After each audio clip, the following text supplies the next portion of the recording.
Okay guys. Linis.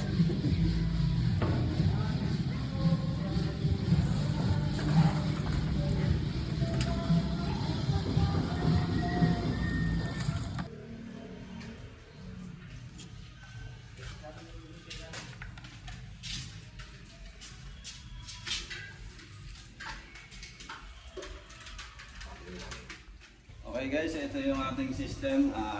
2 years na tong ating system. So, mapapansin natin, ang daming alikabok. Ayan. So, i-maintenance natin. Ayan.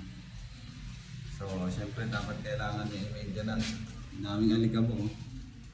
Ayan, ayan. So, ang tendency kanya pag kumapal is pwede silang mag-short circuit.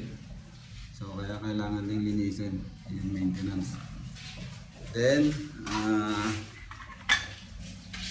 mas mainit pa rin after a year, i-retighten natin yung mga screws. So, siyempre ito, may vibration yung mga breakers natin.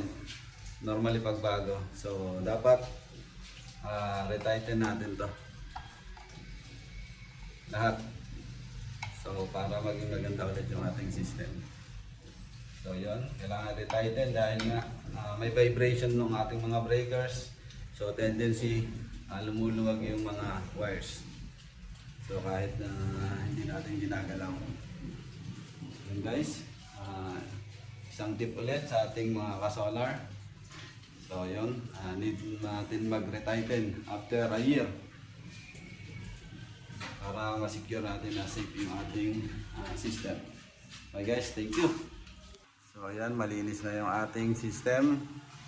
So fully operational na ulit siya. And then na-retighten na natin bawat isa ang kanyang screw connection. Ayan.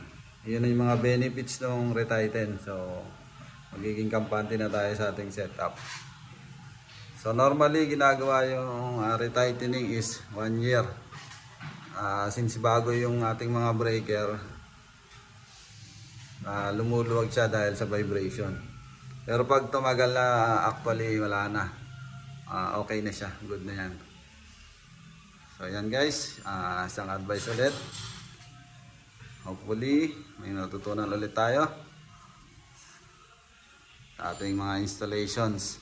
So kailangan talaga natin magkaroon ng preventive maintenance.